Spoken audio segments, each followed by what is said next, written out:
Hi, this is cybersecurity expert Reginald Andre, and today we are talking about the computer manufacturer Acer that is reportedly now in a situation where they have been hacked and hackers want $50 million from them. This is actually, if it's true, would be one of the largest or the largest ransomware demand worldwide.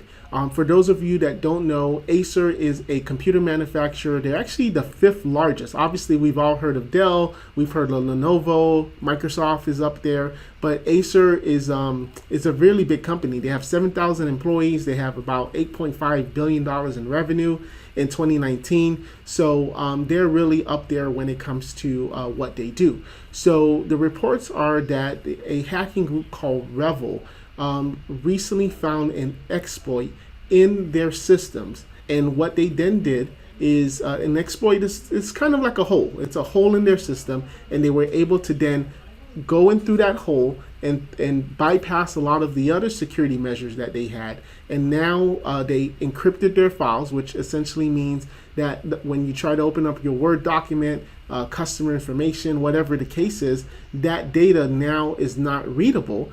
And if Acer doesn't have the proper backup, or even if their backup is also encrypted, now they're in a predicament where they're going to have to pay $50 million. Now, a company like Acer making $8.5 billion, I'm sure somewhere within their sofa seats. You remember back in days when you would have a sofa and you like cleaning it and you find like a $1 bill or a $5 bill and you're so excited. So I'm sure right in between the sofa seats of their lobby, they probably have $50 million just sitting there, right? So the money is not the problem. The problem is that if they pay it, if they pay the ransom, what's going to happen? Other hackers are going to like take notice. They're going to be like, whoa, Acer, they got hacked. They paid the $50 million. Well, let's see if we can find a vulnerability. We know they're paying. We know they got the money, right? As opposed if the Acer doesn't pay that ransom, then other hackers are going to be like, Acer, now we're not even going to mess with them because we know our boys REvil group, they tried to break in. They asked for $50 million, and Acer just blew them off. It was a waste of time. So it's really going to be a catch 50-50 as well, because hopefully Acer does have backups where they can now restore their systems.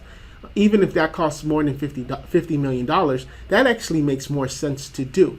However, what's going to happen, because according to reports in the dark web, these REvil groups are already providing snapshots of information that they stole from Acer systems. We're talking about customers' information, customer account numbers, credit limits, credit card numbers, and whoever, what other financial information that is not public, and especially if Acer doesn't want any of that information to be out there. So once that information is out there, let's just say Acer says, you know what, screw you, REvil group, we had a backup. We're going to go ahead and just restore, even if it takes 6 months to get everything back up. We are not going to pay you because we want to show the world that it is not the best thing to pay the guys like you. If someone breaks into my house, I'm not now going to pay to get my stuff back. No, because that just encourages other people to break into other people's houses.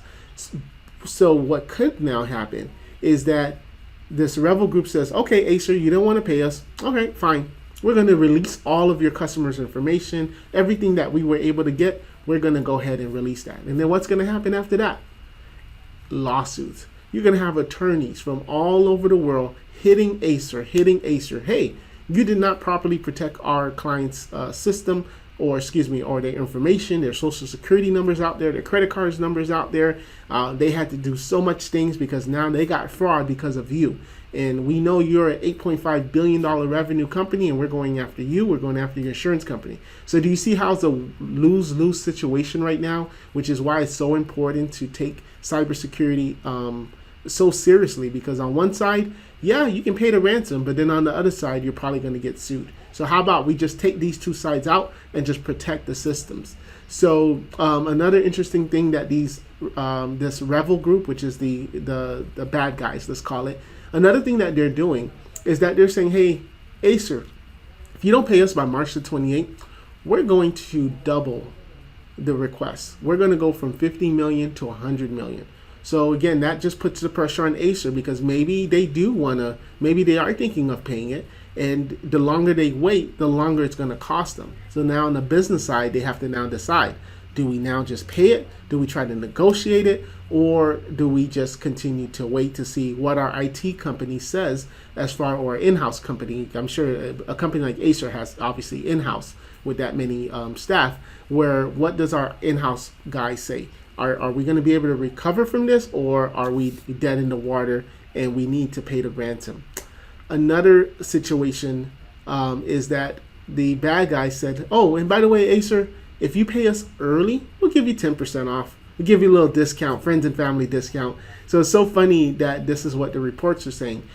An interesting thing, which I haven't heard before, is that the hackers are also saying, also, if you pay it early, we'll tell you how we broke in. That way you're not going to spend millions of dollars or hundreds of thousands of dollars trying to figure it out. We're going to tell you exactly how we got in. That way your engineers can now go and fix that loophole. So that's going to be very maybe enticing, because Acer may be trying to figure out also, because you're going to have different teams in this aspect.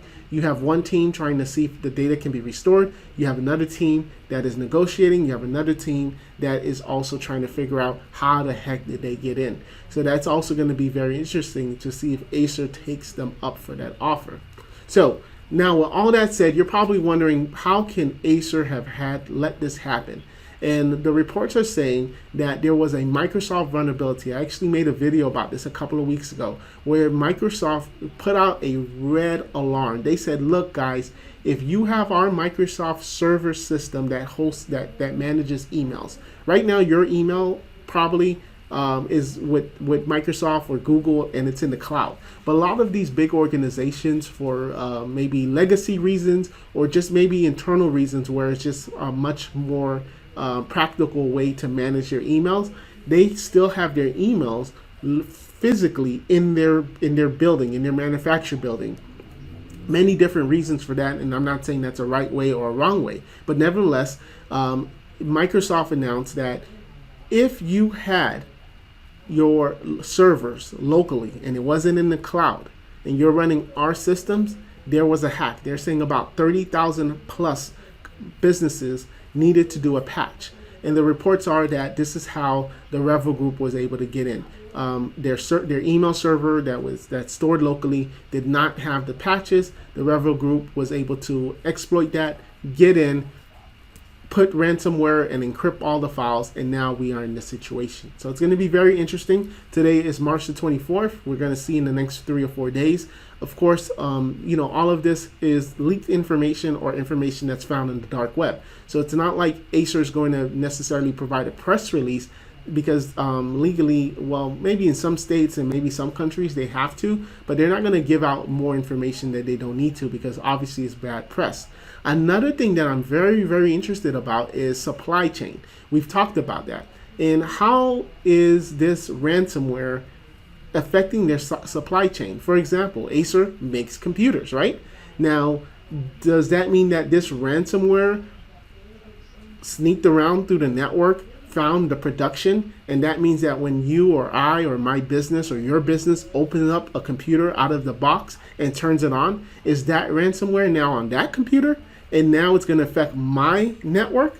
Like, there's all this thing. So I do think Acer does need to provide a press release and give the facts. Look, this happened on our back office computers. Our back office computers, because in that large type of business, the IT administrators do purposely segment or segregate the different departments. So production will never talk to accounting. Accounting will never talk to development. So like they do that, so that way, let's just say accounting is 2,000 employees, but then you still have another 5,000 employees here. If something happened to accounting, it doesn't necessarily affect development, for example. So it's going to be very interesting, and I think Acer does need to put the confidence in people like us that purchase their computers and purchase their equipment to say, yes, we did get ransomware, but it was only our accounting systems. It was only our billing system, our back-end system, which has nothing to do with our production system. So we'll continue to keep you updated, and we'll see. March 28th, maybe Acer does come out and let us know what happened, what they're doing about it, and how does this affect people like you and me that have purchased their computers. Is my credit card number now? Do I need to change the number? So we will see. Take care, and if you haven't liked and subscribed our page, please do.